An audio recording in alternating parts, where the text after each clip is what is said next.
answer them. Yeah. Alrighty, so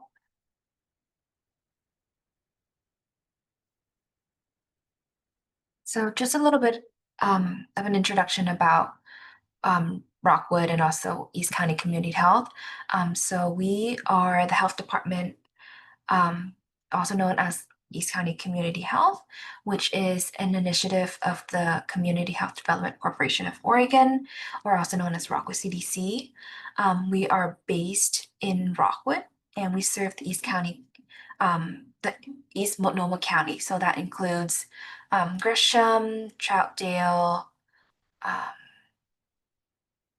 Wood Village, and a few others. But we are located in the heart of Rockwood. A little bit about us. Right now, we currently have 6 members on our team, and we are all certified CHWs. We come from a very diverse group. We are bilingual CHWs. We speak English, Spanish, Burmese, Vietnamese, Swahili, and Kinyarwanda. And we are serving the community of East Monroe County. And then, sorry, I don't know why they're a little blank circle. I don't know what happened. Um, so next will be our services. So these are a few of our in-house services. So one of the things that we do is our tobacco pie program. We focus on education prevention around tobacco.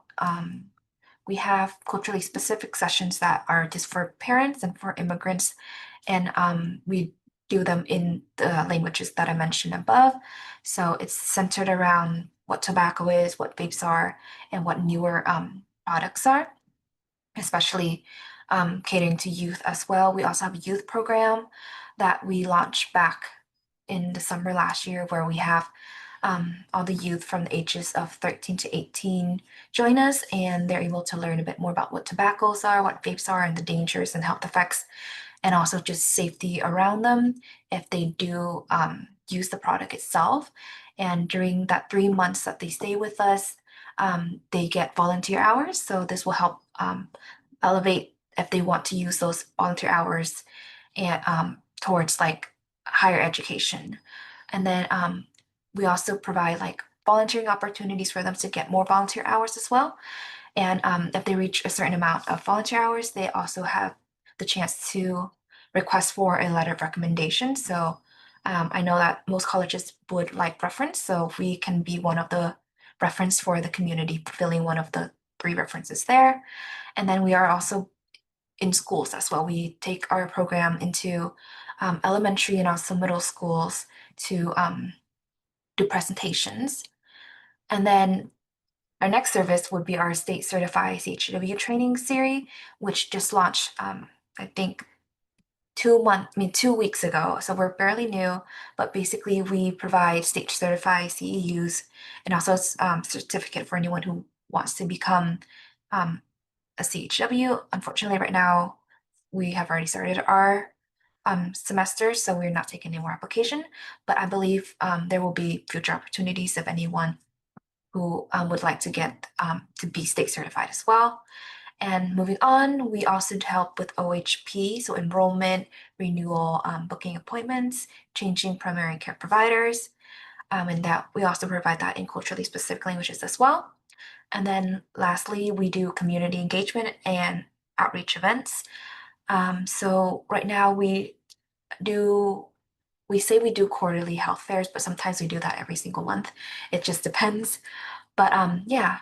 And then we also have our resource day where it's very center specific to the community that we serve as well. But everyone is welcome. So next, this is our ongoing partnership and collaboration that we're very fortunate to have. So starting off with PAX Food Pantry, we have it every month on the third Tuesday of every month. Usually we typically see about like 40 to 50, sometimes 60 families. And then next would be Kaiser MTI Dental. So it's just free dental services. So for example, if someone has pain and they need to come see us, they can do that. We do extractions and fillings. And this is for anyone, it's for everybody. No insurance required, so anyone is welcome as well. Moving on, we have our OHSU KCI clinic. So we do like eye exam.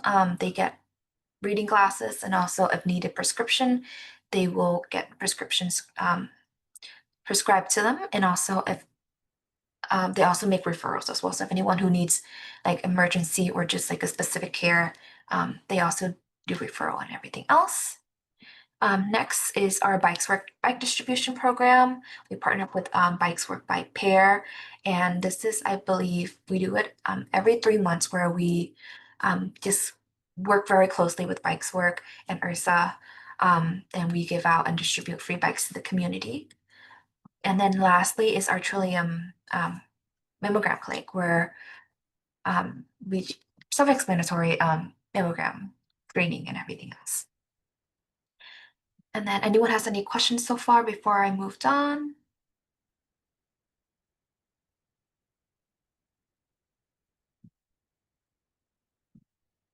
Alrighty. And then last slide would be how you can get involved with this. So first thing would be volunteering. So signing up to volunteer our pack pantry, and also our health fairs as well.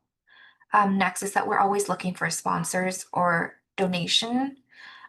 Usually we work very closely with Dave's Killer Bread as well. So we try to provide as many resources and things that we can try to give back to the community as possible. And an example would be for our winter holiday health fair, we try to get like bread, we try to get gloves, we try to get especially toys for all the children and all the families, because I know toys are getting expensive these days. So we want to be able to give back to them, and also like parents don't have that stress of thinking, oh, I have to get like my children's toy and then worrying about financial costs and everything. So we're always looking for donation. And then lastly, point of contact would be me. If you have any question, or if you ever want to like partner up and do like a health fair together or anything like that, you're welcome to reach out to me. So yeah, and that is the end of the PowerPoint. So if anyone has any questions, please let me know. Awesome. Thank you so much. It looks like you have some questions in the chat, so I'll feel free to answer those while we move to the next presenter. But that was so cool. I really appreciate learning more about your program. Thank you so much. Thank you. Okay. Oh yeah. And then I'll just answer everyone in the chat as well. So give me a second. Perfect. Awesome. Thank Thank you. you. And then I'll stop sharing. And so next we have Sarah Cifuentes from Latino Network. Awesome. Thank you. Thank you, Axel. So, hi, everyone. I'm Sara Cifuentes. My pronouns are she, her, ella. I work for Latino Network, specifically for the Health and Wellness Department, and I'm in the sex education team. So we are 4 girls who run that team, and we have 2 participants here, Rocio and Axel. And yeah, I'm gonna give you some overview about our organization. Okay, the history. So Latino Network was founded and you can guess in the chat, because we use the popular education in our presentation, in our workshops. What year do you think Latino Network was founded? 2017 to 10, 22, 29, 2020, 1999, 98. Okay. So Latino Network was founded in 1996. Ooh, Jasmine, almost. 1996, and was founded by community leaders who grow concerned about the lack of adequate resources to meet the needs of the growing Latino community. And the Latino community is increasing, like, every day, every year. Can you move to the first one, Axel? Because I forgot the other one, the before slide. And how many departments do you think we have right now, the official department? 6, 5, 3 departamentos, 7, 10, 10, 4, 10. Thank you for guessing. Okay, actually we have 8. Officially we have 8. There are 8 departments. We have arts and culture, early childhood education, economic justice, educational access program, health and wellness, some community, youth empowerment and violence prevention, and advocacy and leadership. We have 8. We are Latino-led education organization grounded in culturally specific practices and services that lifts up youth and families and the purpose to reach their full potential. And next slide, and I pass it out to Rocio. Good morning, everyone. I'm Rocio Olivera. I use she, her, ella pronouns. I'm the Youth Sexuality Education Coordinator. And so the Health and Wellness Department was basically created because there was a gap. There wasn't, I think it was similarly what the last agency was talking about. Training community health workers, enrolling people in the OHP program, the sex education program. It was a gap because we saw, yes, they offered those programs, but they weren't giving culturally specific resources. So that means not only is it in Spanish, but like specific cultural pieces that was missing, that in order to get Latino participants to use these resources, these programs, you need to meet them where they're at. So within the Health and Wellness Department, we have 3 teams. We have the sex ed team, which like Sara said, it's made up of 4 of us. And then we also have the community health workers that help with all things like OHP, dental clinics, all those type of things. And then the workforce development, which then trains community health workers in Spanish as well. So yeah, in that department, it's a total of 17, 18 of us. So yeah, it's a pretty big team. And then, yeah.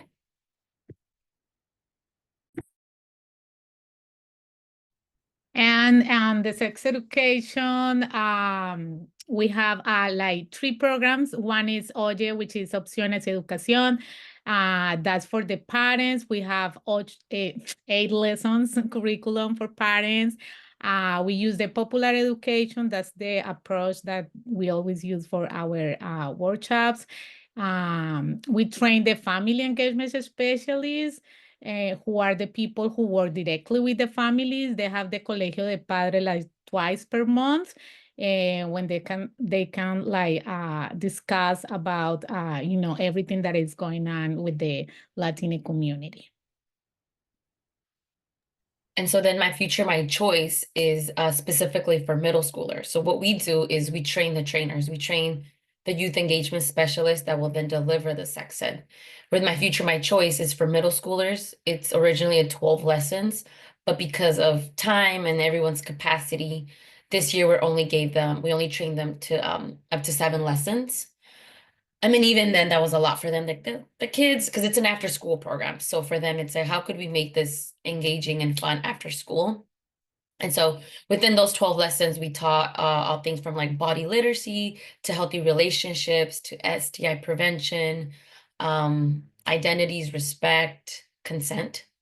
So yeah, and like Sara said, it's all, we use popular education to train the trainers, but also to deliver the specific curriculums. And hi, everybody. My name is Axel Ramirez Alcaraz. And similar to Rucio's, I'm in charge of the 3 R's, or the rights, respect, responsibility. And it's actually Latino Network's first ever adapted version of a nationally recognized sex education. But it's all culturally specific, that ties in with high schoolers, specifically 9th and 10th graders, where we talk about like healthy relationships, preventing STIs, reproductive justice as well too, and also how to be able to access all of those, because growing up, like especially taught in in Latina household, we're not really taught about those specific things on like where to get those accesses, or like you shouldn't talk about that. So with the 3 Rs, we try to like break it down and be like, no, like it's accessible. It's also, it shouldn't be such a big deal. And also like try to make it culturally specific to the youth. Talk to them to where they're at and not make them feel like we're belittling them, to like make them know it's like they have these choices, but we're also like not condoning you to do this, but just like do it safely. So like also doing consent and boundaries. And the lessons currently we have are 5. But we're currently working on adaptations at the moment. So hopefully we'll be doing 7 in the next year. Thank you. And if you want to, yeah, like contact us, those are our information, our emails. If you want to collaborate with something, if you need a training, and you know, whatever you need from us, that's our contact information. And thank you. Yeah, let us know if you have any questions. Absolutely. Thank you all so much for your time. Awesome. Thank you so much. This was, yeah, really cool. Just like Annie said, I didn't know that you offered so much, so that's really cool to hear. Thank you so much. And yeah, ask some questions in the chat if y'all have any, and I will pass it off to AJ McCreary from Equitable Giving Circle. Hi, thank you so much for having me. I don't really want to do slides. I am not a slide girly. That's not my, just not me. I am one of the co-founders and the executive director of Equitable Giving Circle. We do food access and community wellness work here in Portland. We started in 2025. No, it is 2025. I'm sorry, it has been a month. We started in 2020. Our food program is what folks most know us for. We have our home delivery that happens Tuesday through Friday, and then our free market every single Thursday. We're currently located at 42nd and Prescott. We will be moving sometime in the near future. Please join our newsletter or follow us on social media for those exact updates. We are working on it. So we are a really different food program because we buy our food from local Black and Brown farmers.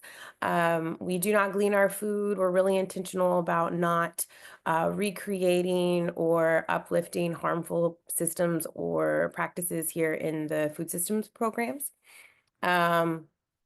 Not to come for anybody or anything, but we're just really trying to be forward thinking and how are we actually building out a food system. And gleaning doesn't do that. One of the things that we've learned in the last couple years, and actually this current year, it's really bad. There's many programs that what they were being able to glean is down 50 to 60% since last December. And so that means there is less food going out to most vulnerable populations. And so that's one of the big reasons we don't do it. It's also a playbook out of chattel slavery. So if you are decolonizing or anti-imperialism, don't glean food. We are really, really intentional about all of the work that we do. Sometimes people are like, that's a lot, but it is really important that we are moving forward, not just supporting our community, but also moving forward in the way that we are doing practices. Both my co-founder Lily Ann Green and I, we are historians. We've studied Black history for many, many decades. And so we're really intentional about making sure that we are uplifting practices that will move us towards liberation. One of those practices is like how we got our CSA model, CSA, Community Supported Agriculture, and that is what we call our food program, is a concept designed by a Black farmer who is also a doctor, Dr. Booker T. Watley out of Tuskegee University.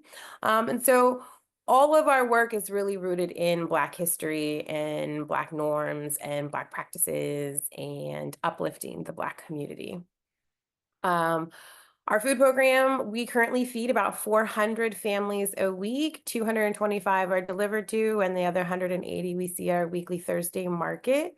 Everything is fresh produce, really high quality meats, really high quality eggs, really high quality pantry items. Again, it's really important for us as a group to serve our community with the very best and to disrupt problematic practices. In addition to our food programming, well, actually, let me stop. Our food programming, in addition to market happening and delivery, we also have OHSU that comes out twice a month to do health screenings and to support our community, answer questions, and we're hoping to grow that relationship. We also have other organizations that come out and table at market. So if you're ever interested in that, please reach out to Mar Green, our CSA director, is the person to talk to. All of our information is listed on our website. It's a very extensive website, and it just got a facelift, so do check it out. But we love having other organizations come out and talk about the programs that they're doing and the ways that our community can lean in and tap into the programs that you all are offering. We always have a DJ, not always, but that's been more of a new thing. There's DJ, there's always music, there are plants that we share, household items. Our community wellness program does household items like soap, toilet paper, laundry items, etc., sexual health items. Once a month they come out and pass out different things. So that's what our food program looks like. We also have a once a month blood pressure group and a twice a month walking group. All of this information is on our website. We have a robust calendar. So definitely check all of that out. So that's our food program. And again, it's been happening for 5 years. June makes the 5th year for us of consistent food programming. And that's really something that we're proud of. Our community wellness program is pretty robust. It always feels like a quiz when I do this little tally, so just bear with me. And again, you can pop on the website and learn more. We have our annual community event, so Earth Day, Mother's Day, Juneteenth, back to school and holiday extravaganza. And these are opportunities, kind of the first 3 were more gathering, spending time with community building relationships and just having a good time, really focused on joy. And then the other 2, back to school and holiday extravaganza, we're really pumping out resources into the community.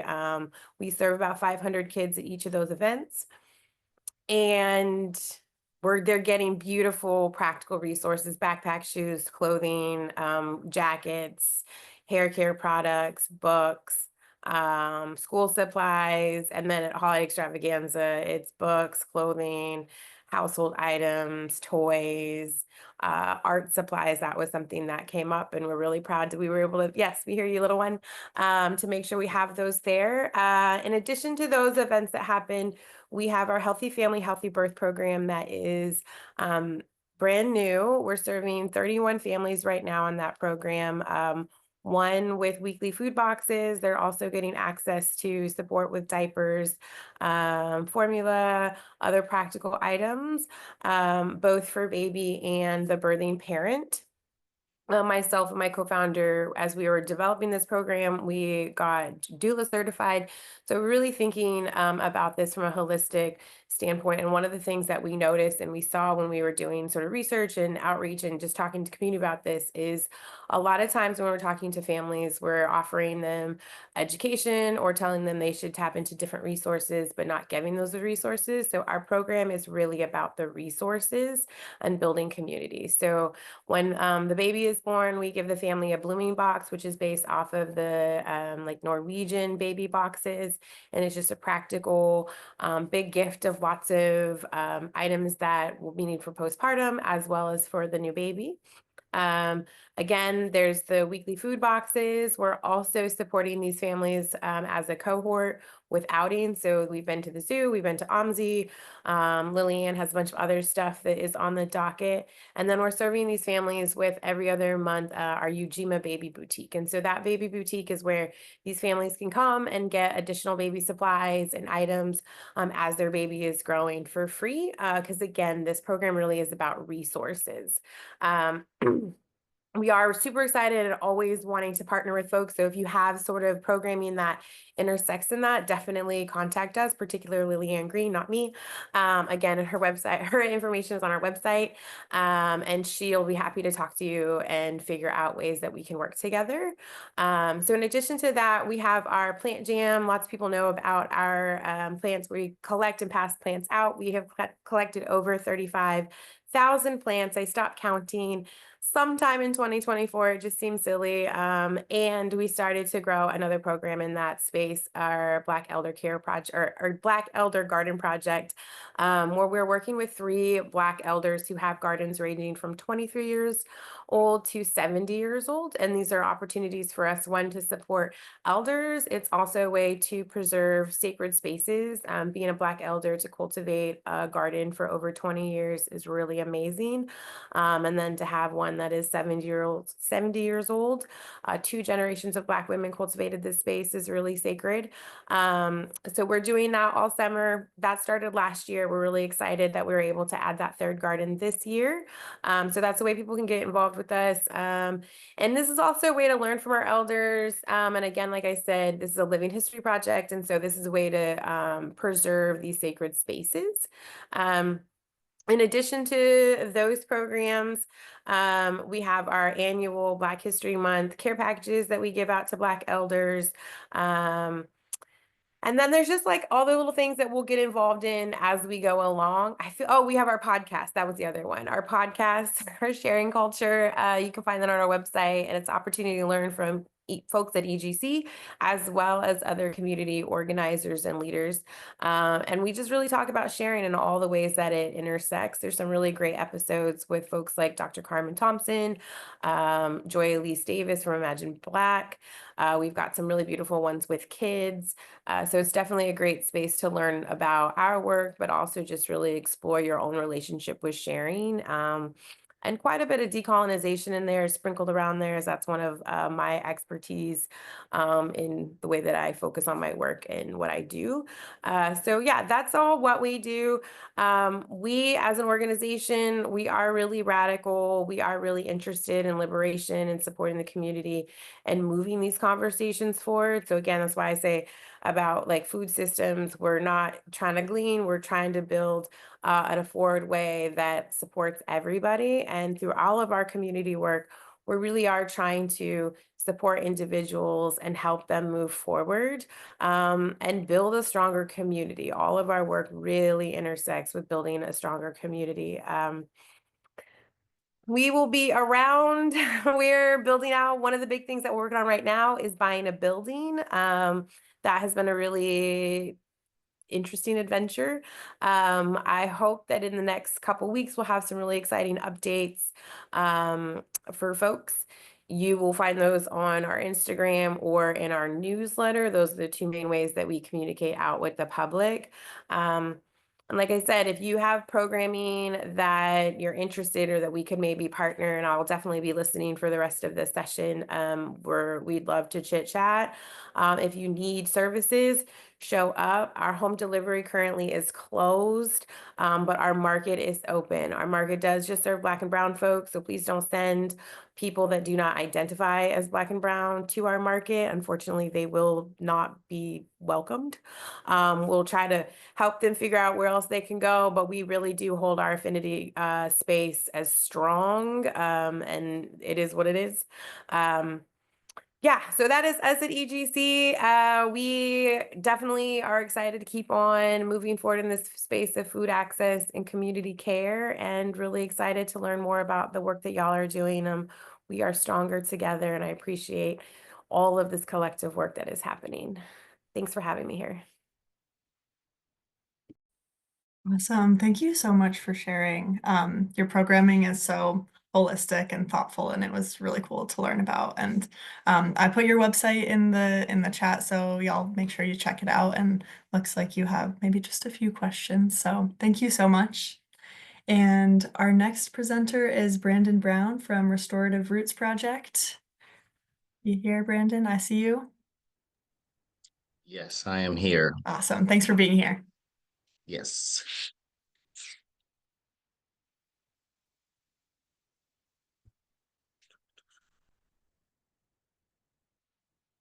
second.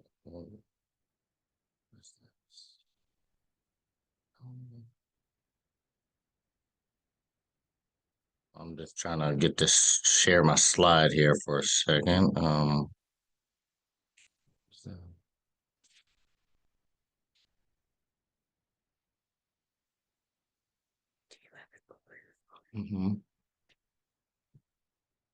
Close it on.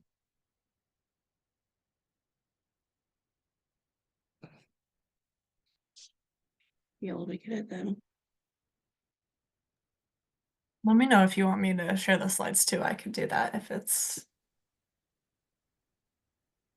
Right.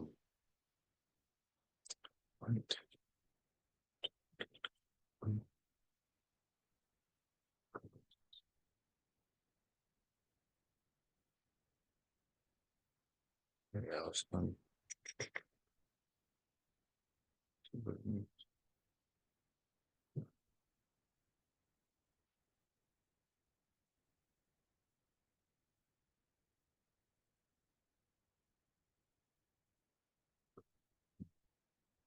You know, It's not opening my drive. No. so do you have it open in your tabs? Mm-hmm. So maybe, There we go. hold on. You here,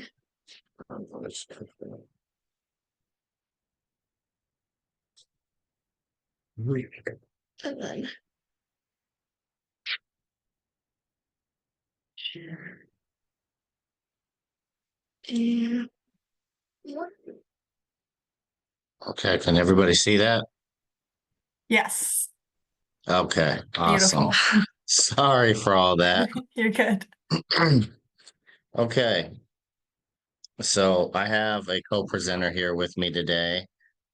My name is Brandon Brown. I am the Director of Community Outreach and Client Relations with Restorative Roots Project. And I will let my co-presenter introduce herself. I'm Kate Enyart. I'm the operations manager and human resource advocate.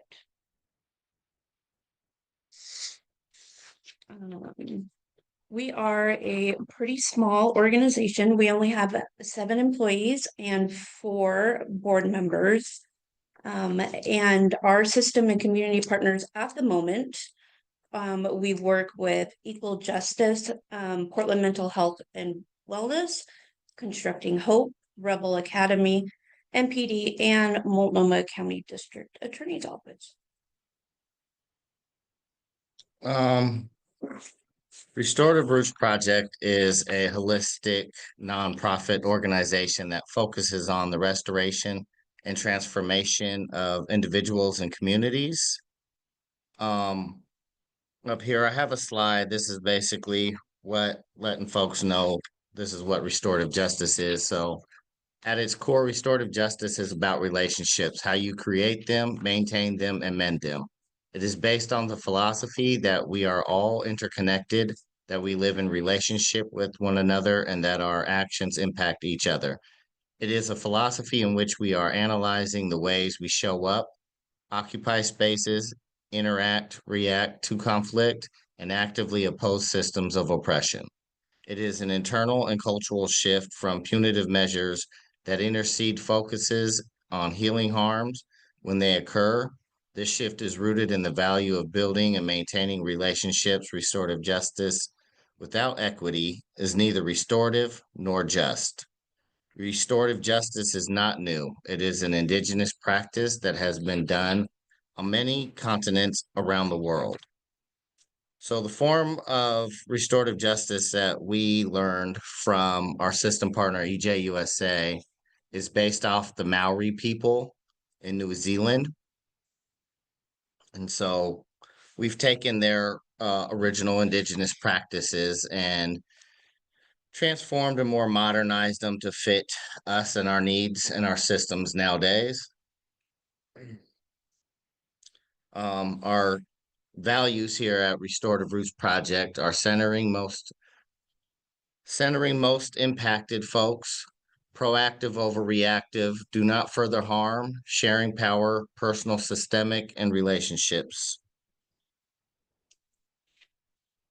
If you look on our website, you can actually look into all our values and everything, and it gives more extensive definitions of how we live up to those and feel about those actual needs. Our mission is to empower communities by cultivating a culture of healing and resilience through the practices and services of restorative justice. So we focus on 3 areas of restorative justice work here at Restorative Roots Project. One is our SAP program, which we partner with MPD and Multnomah County District Attorney's Office. And we work with a serious offense cases, Measure 11 crimes, such as assault 2, 3, 4, rob 1, 2, unlawful use of a weapon, and also Berg 1, 2, and 3. We also take some menacing charges, and we are getting ready to further out the types of cases that we will be taking. So we'll be taking on even more charges here in the near future. But we work with both sides of these individuals. With the responsible party, we work with them to get back to what we consider is baseline here.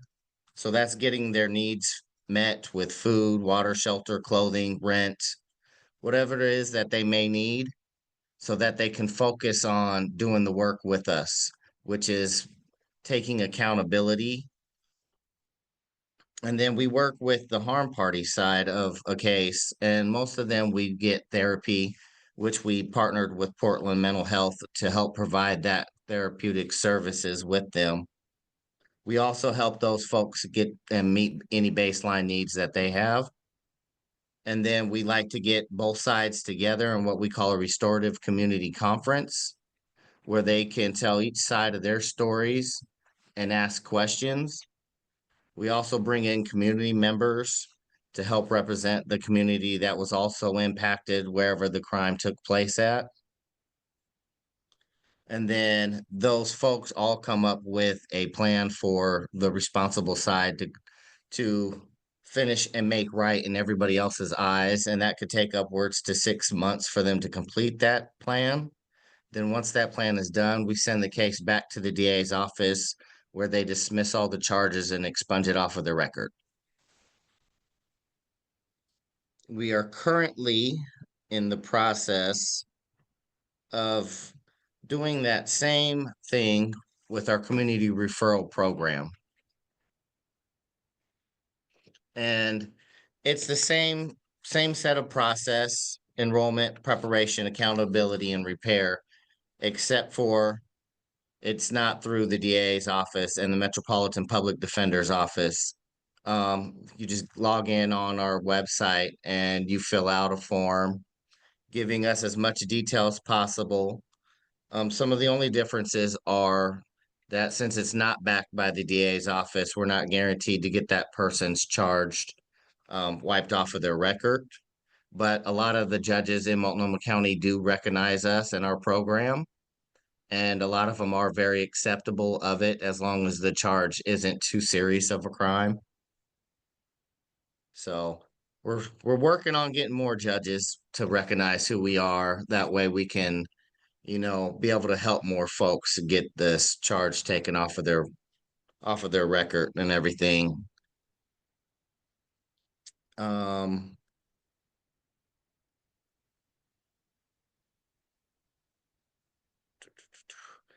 then, so also for our community referral pathway, these are some of the things the services that we do provide.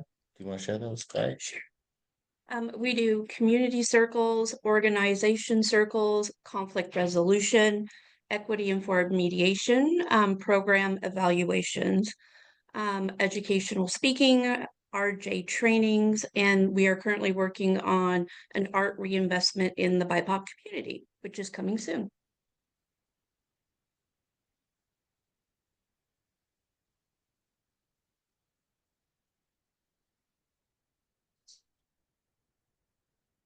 And here is our little shout out for ourselves. Become a Restorative Roots Project referral resource. Yeah, so we're always looking to partner with folks, to expand our community resource. Earlier this year, we partnered with Constructing Hope. We've partnered with Rebel Academy, which is a very great program that helps a lot of folks get their GED. We've done work with NARA. Yeah, we're currently working with MLA, which is Multnomah Learning Academy, and we are getting ready to do some work also with Park Rose School District.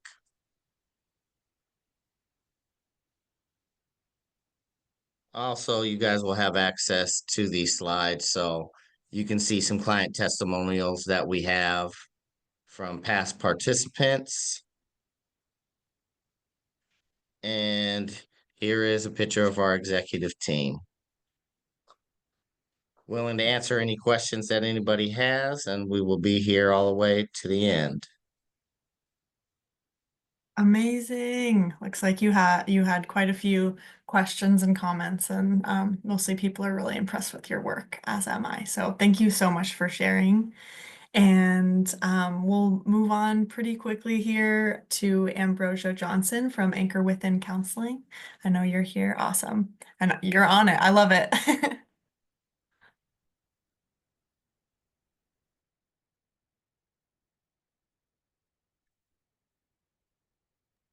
For some reason, I can't hear you. Can anybody else?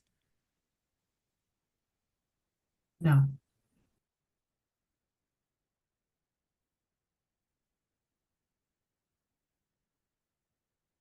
No, can't hear Oh, me? I can hear you now. Okay, great. Perfect. Amazing. Okay. Hello, my name is Ambrosia. I am with Anchor Within Counseling, and we serve Multnomah County and the greater Multnomah County area, and multiple insurances for our counseling services. I am the programs navigator. Amongst other things, I also do peer support work, which I will mention in just a moment. So, Anchor Within Counseling is, we provide mental health care, and we're also culturally responsive, and we tailor our services for the individuals we are working with. We like to empower, we like to provide healing, we work with couples and with families. Our team is diverse. We have lots of different BIPOC and different levels and areas in community service and social work. We have therapists, we have peer support workers, we have DV advocates, we have people who work with children, people who work with couples. And also all of our staff are trained and have ongoing training to serve specifically Black and Brown, Latino, Hispanic populations. This is about half of our team. The type of therapy services we provide, we have adult individual therapy, where our therapists meet one-on-one with adults. We have child therapy as well, ages 8 to 13. And we also bring the family into some of those sessions as well. It's not just with the child by themselves, but periodically we'll bring the family in. We have adolescent therapy for our teens. We have couples therapy as well, and family therapy. We believe in supporting not just the individual, but the family system as well. So our peer support services. So we have kind of a unique program with our peer support. A lot of times peer support services are done separate from therapy, whereas with our program, we receive in-house referrals from our therapists for peer support services for clients who have the Oregon Health Plan, or if people want to pay out of pocket, they can receive a referral as well. So we have two different types of peer support services. We have skills training and we have case management. I always tell everyone when I first meet them for peer support, I say we are not a replacement for your therapist. We work in tandem with your therapist, with your treatment plan and your safety plan. And we are here to support and do those tangible things that your therapist is not working with you on. So your therapist is working with you on certain things and they say, you know what? This client really needs help with filling out their application for SNAP, or they need to figure out their social security or SSDI. So this is where a peer support worker comes in and helps them with those tangible things. If it's just like a very structured, goal-oriented, like SSDI or filling out applications, or maybe they're looking for a job and they need some leads, or they need to practice with interviewing and grow some interviewing skills. That's our case management, where we're helping them with very specific goal-oriented tasks. We can come to them, they can come to our office, we can go to their house, we can meet them at the gym, we can meet them at the coffee shop. Those are things that their therapists don't do. So that helps us give us kind of like a wraparound service for them. With skills training, it can be more ongoing, where it's not just one goal of an application or one skill, but it's about more of a long-term need that they may have. It can be stress management, parenting, maybe they're having some issues communicating with their teen. We will work with them and their teen. Maybe they're trying to figure out how to get into school and they need some figure out some coping mechanisms. Right now, I'm working with a teen who wants to go to school, where she lives there for 6 months, and I'm helping her figure out ways that when those feelings come up of loneliness, when those feelings come up of wanting to be home or wanting to give up, how are we going to cope with those things? What are some safety things we can put in place? So those are things that we provide as peer support services with skills training and case management. We also have a couples enrichment program. We use the Prepare and Enrich assessment, which is a database assessment that helps couples work on specific areas in their relationship. This is separate than couples therapy. This is working on specific skills and specific topics, usually within a probably like a 6 to 10 session time frame. A lot of the couples, they don't want to leave. They're like, let's keep working. So we say like 6, but usually it ends up being 10 sessions, because yes, we have curriculum, yes, we have these specific topics, but some things come up and we work with them as we go. But our main focuses are communication, finances, intimacy, and parenting when we're working with a couples enrichment program. Couples enrichment can be serviced and paid for by the Oregon Health Plan through peer support services if clients have OHP, or it can be out of pocket expense. Usually it's around $75 a session. And we do have some sliding scale. On our website, we have forms that they can fill out and they can say they're interested, and we can set up a meeting to determine what their needs are and how we can meet them. We also have groups and partnerships. We're working on building our groups. In the past, we've had certain groups about for fathers and single dads. We had grief groups, parenting groups. So we'll be continuing to provide those groups. We also have partnerships. Right now, we have a partnership with Join PDX, where we go in and we're doing an 8-week session with clients at different locations. So we are open to partnerships. We're open to partnering with your organization to serve your clients on different subjects, and we will develop curriculum and create workshops with the needs that your clients have. And so, yes, so you can contact us. We are currently moving this Friday to a new, bigger location near the East Portland Community Center, kind of near Mall 205, Cherry Blossom Road. And so that's where we will be after this week. And I handle partnerships and I do teaching outside of our organization. So you can definitely reach me if you're interested in our referral program for peer support services. So we are now opening referrals for therapists who are outside of our organization, or if maybe you have a client who is in therapy with Morrison and they're interested in having peer support, you can go to our website, fill out the referral.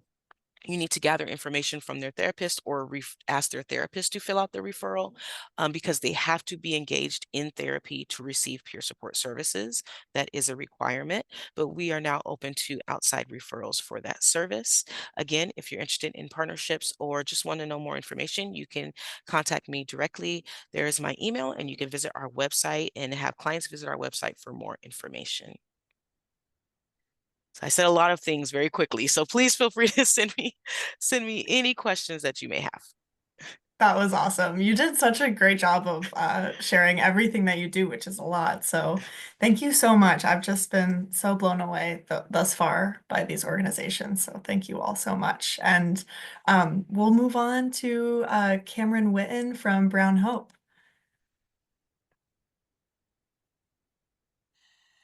Thank you all so much for inviting me to be here.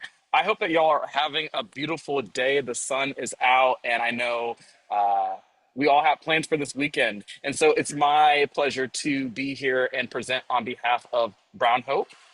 And Brown Hope is a healing justice nonprofit that has served the Portland metro region since 2018. And our mission is to plant and nurture seeds for racial justice and healing. We serve and mobilize communities in order to heal our collective soil from the poisons of our past and present so our future roots can thrive. And so our wild vision with this mission is that the seeds we plant will flourish into the fruits of justice, healing, and love for every person, every community, and the entire world. What exactly does all that mean? So we work on a very particular issue, which is actually very aligned with the two organizations that just presented. We work in a very similar area around how do we do this healing on a very community and systems level so that we all live in a world where we can be kind to each other. The resources and opportunities that we need to thrive are there in abundance. And so the angle in which Brown Hope addresses this is through the problem that we call the racial trauma crisis. And so for us, we define racial trauma as something that has impacted Black, Brown, and Indigenous communities for centuries, passing wounding from generation to generation. The legacy and ongoing consequences of racial trauma are material, emotional, psychological, and spiritual. At Brown Hope, our solution is healing, and healing means liberation. We work to liberate ourselves from the lies of racism and white supremacy every single day. Any attempts to devalue or harm Black, Brown, and Indigenous lives are invalidated by our inherent worth. Through inner transformation, we make injustice powerless against us. And so you can find out more information about our mission and our theory of change on the Brown Hope website, brownhope.org. But I do want to give a quick shout out to these 4 core strategies, which really create the pillars for our theory of change and the unique way we organize our programs and relations in community to achieve our desired outcomes. And so our first core strategy is nourishing love and abundance. Our second core strategy is building multiracial momentum. The third core strategy is inspiring healing justice. And our fourth core strategy is planting seeds of change. Again, you can find out more on brownhope.org. Just quick shout out to all of our programs that you can find on our website. We've done a lot of different collaborations in the community since 2018, and that includes some one-time programs. We did a lot of work during COVID around emergency housing assistance and hygiene supplies. We've done great partnerships with groups like Portland Clean Energy Fund and many other businesses and nonprofits in our community. But I want to give a shout out to 4 of our recruiting programs that Brown Hope has been happy to facilitate for the community for years. And that includes Power Hour, which is our weekly space for Black, Brown, and Indigenous people on Monday nights, where we have a guest speaker, we have group conversation and meditation. We have the Black Resilience Fund, which, as y'all know, in 2020 became an emergency lifeline for Black people in the metro region, providing microgrants of $300. Today, it is a basic income program that serves 25 Black families. We have Equity Beyond, which is our learning experience for racial justice. We use popular education to create an opportunity for people of all racial backgrounds to become deeper in their knowledge and consciousness, both around race, power, and privilege, but also how do we translate everything that we've learned into relationships that lead us into long-term sustained collective action. And then finally, Healing Initiatives, which is an innovative hub that we use to create new projects and initiatives that help support the mission. And so that's it about Brown Hope. If we have time for questions, we can talk about it later. But I did want to talk about action because that is what we're here for right now. So this is a really big week for Brown Hope. Just on Thursday, we have launched our We Are the Bridge Rights for Racial Justice Week of Action. And so Brown Hope is convening a grassroots coalition of over 30 organizations to remember the life and legacy of George Floyd, who was murdered on May 25th of 2020. And so we have organized an entire week of action in his memory and also to raise awareness of the need right now to take action on racial justice. And so this is a visionary event that we've been doing since March 6th. We've had weekly meetings since March 6th. So it's been months. And really being in a visionary space with community to understand how we got to where we are today, where there are so many crises and challenges that are happening, especially impacting Black communities. And so we first started off with this question of what's the picture of 2025 going to look like? And we layered it with pictures both of the civil rights movements back in the 60s, but also of the Black Lives Matter movement of the past decade. And as you can see, there's a lot of similarities. We're still Black, we're still beautiful, we're still powerful. But there's also a lot of differences. Our messages are not the same. We don't dress the same, we don't talk the same. And yet our vision for collective liberation and freedom is still the same. And so we use this as a way to inspire what we call a renaissance of justice. And remembering that our dreams are still here, our dreams deserve to matter in this world, deserve to belong in this world. And that's going to take collective effort to make that happen. And so from this whole process, we developed a whole week of action, which is 4 different events. Y'all missed the first 2, sorry, not sorry, but you have a chance to get to the second 2. And so we kicked it off last Thursday at Open House, which is a Black queer-owned co-working space. And we kicked it off with a nonviolence de-escalation training. And then on Saturday, we had a community grief circle at Alberta Park. This Thursday online, it's going to be a Know Your Rights training that will be facilitated by the National Lawyers Guild. And then this Saturday, we have our signature event, which is the We Are the Bridge rally and march, starting at Revolution Hall. We'll be going through downtown Portland. We'll have a 9.5-minute moment of silence and at Burnside Bridge in honor of George Floyd. And then we'll be taking folks back to Rev Hall.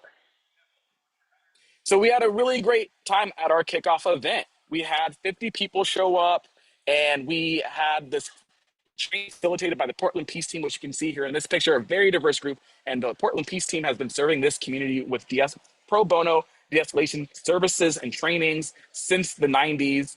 And so they taught folks about the CLARA de-escalation method, which is really the gold standard of de-escalation teams worldwide. And it was created right here in our very own town of Portland, Oregon. And then Brown Hope also passed out our Code of Peace document, which is, again, for us, a manifesto for how do we actually create that ideal society that we all yearn for. And it has a great shout out in restorative justice in there. So I appreciate the work of Restorative Reach Project. And so that was our kickoff event. And then here's a picture from our grief circle. We didn't take pictures because folks were given. And good thing y'all did not see my crying face, but it was a very beautiful, we had like a 4-hour grief ritual in Alberta Park. And we had prayer, meditation, song. There was an hour of drumming. We actually read off the names of probably like 300 Black people who've been murdered by the police since the 1980s. And we had a lot of deep conversation about how we got to a place with so much racial trauma in our world and how do we heal so that we can move forward better as a community. So also really great experience, and we're grateful for all the people who helped make that happen. And so we still have 2 more events coming up. There's the Know Your Rights training. So you can find out more information on our link tree. I can put that information in the chat if you want to come to the Know Your Rights training or go to the rally and march on the 25th. Quick shout out to our grassroots coalition. We have a lot of local nonprofits and faith groups and labor groups who are involved in this coalition, including ACLU of Oregon, Ecumenical Ministries of Oregon, 5051 Portland, the Urban League of Portland, and SCIE 503. So we're grateful for all the folks who've been helping to really show what Oregonians' values are right now. And if anybody else, Restorative Roots Project, let me not forget Restorative Roots Project.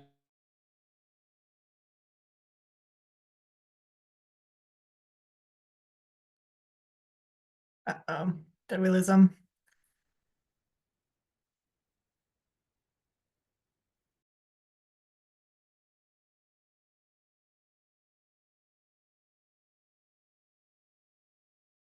Yeah, so so much excitement. Broke the computer. Dang it. Okay, we'll give it a second to.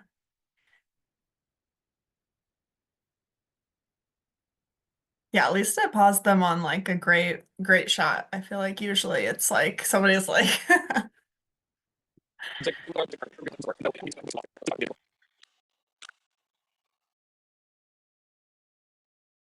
okay. Dang, I think we lost them, but hopefully Cameron will come back and maybe finish out a little bit of what they were saying. But for now, let's see if Makita from the Royal Rose Foundation is here.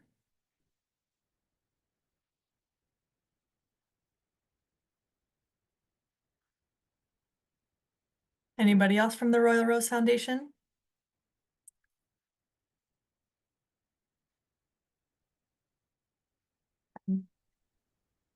I'll put this in the chat, and we'll give it, we'll give it a few minutes for them to show up and then also for Cameron to come back. But the Royal Rose Foundation is an awesome organization. They often table at our events and they do a lot of education around fentanyl use and awareness, really. So definitely check them out and hopefully they'll come and maybe Cameron will come back. But yeah, definitely check them out. And then we did have Nelson here who wanted to share about an event really quick too. So maybe we can fill that in while we're waiting. Nelson, are you here?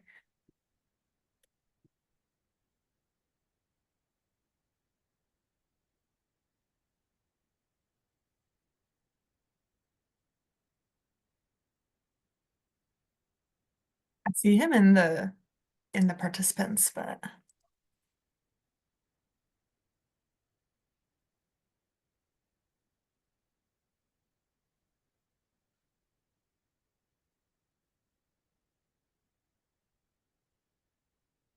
okay, we got Cameron back. Great.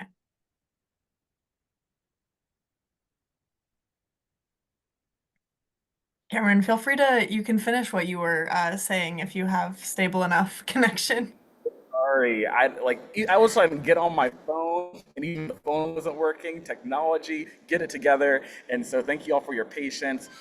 Quick shout out to the final slide. I'm not going to jinx it by trying to put the PowerPoint back up. Yeah. So the final slide was just a quick shout out to the demands that are a part of our coalition, and so we acknowledge that as we remember history of George Floyd, that we have a responsibility to take immediate action. And so our coalition has immediate demands for local elected and business leaders around economic opportunity, around political and social awareness, and racial healing and spiritual freedom. And so you can find out more information about that on the Brown Hope website, brownhope.org. And we just, again, hope that this is a moment for us to really recenter attention and Oregonians' values around compassion, around action, around acknowledging the common humanity of all of us. And it is time for us to use the power of our voices to break the silence and speak truth to justice. So I thank you all for being a part of that. You are all an inspiration. I'm grateful for you all allowing Brown Hope to have some space today. Thank you.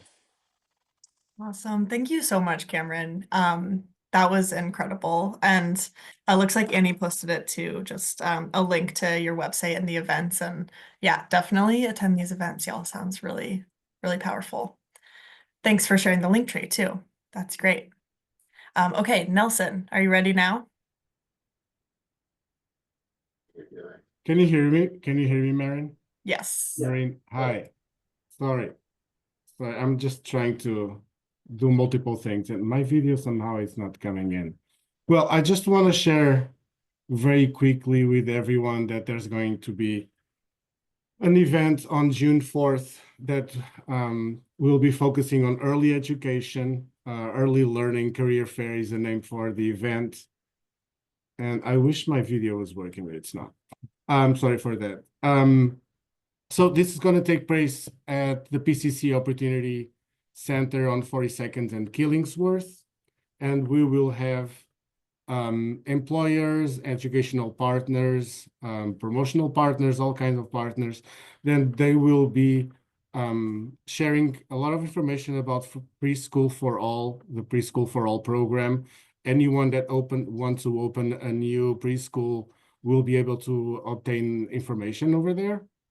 And also, if you already have a preschool and you're looking for job seekers, that will be also a good way to meet some of them, since we will have some of the cohorts that will be either graduating or about to graduate from PCC, Mount Hood Community College, Clackamas Community College, and PSU will have students present.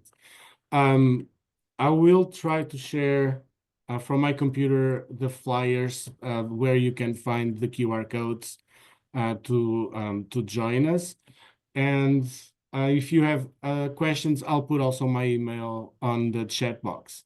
So thank you so much for the time. Thank you so much. Oh, June, looks like you maybe have a question.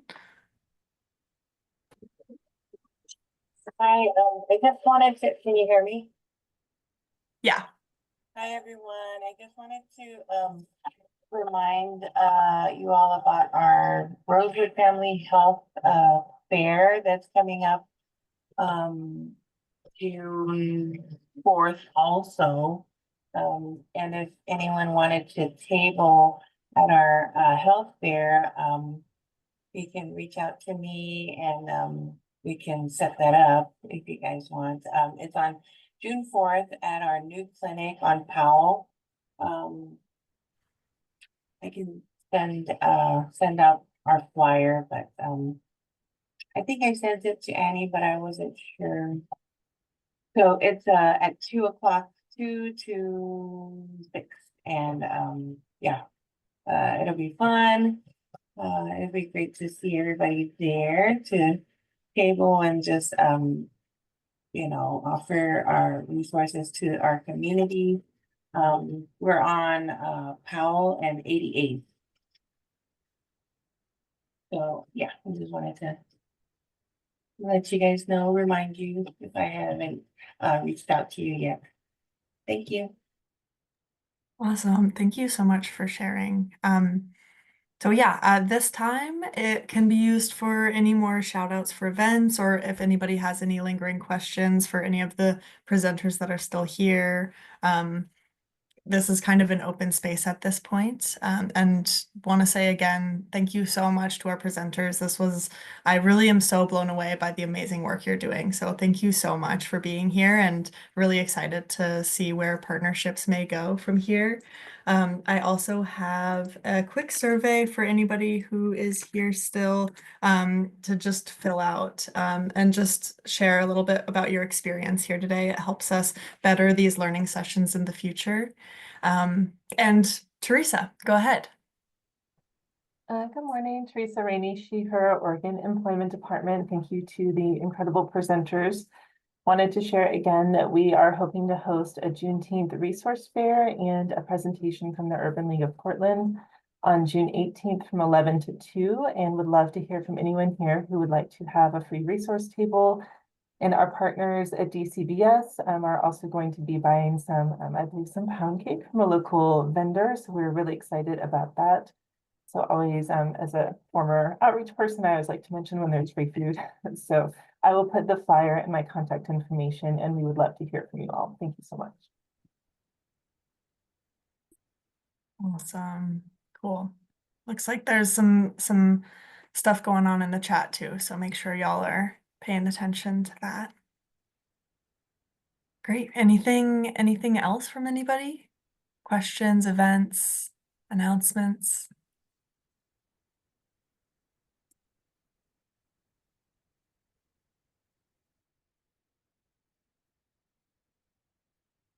Yeah, well, I'll share. We have our Learn, Share, Do fair coming up this next Saturday, so the 31st.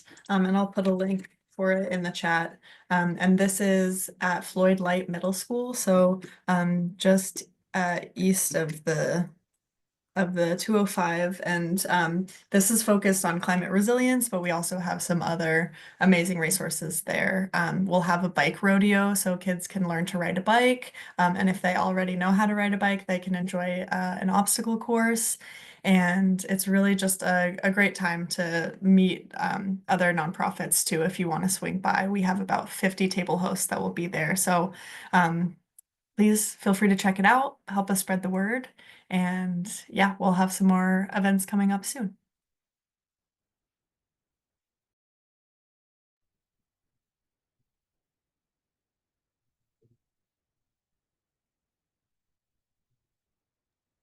Amazing. And if anybody wants to send their event to our newsletter, I'm putting the email in the chat again. Our newsletter is sent bi-weekly now, so send it as soon as you can, and then we can post it in the newsletter so folks can hear about this too. Thank you so much, Sarah, for coming and presenting. I really appreciate you.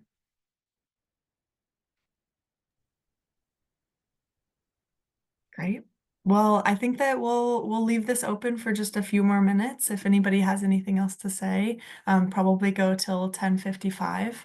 And yeah, if you have any questions for myself or Annie, then we're here too. And yeah, thank you all so much for coming. Thank you so much.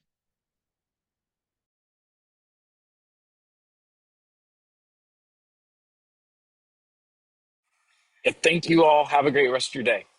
Thank you, Cameron. Have a great day. Thank you. Bye. Bye.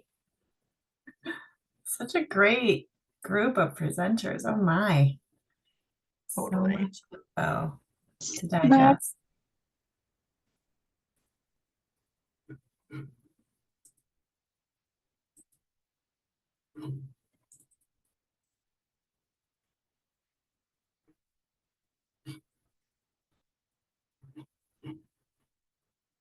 All right, I'm gonna hop out. Bye. Thank you.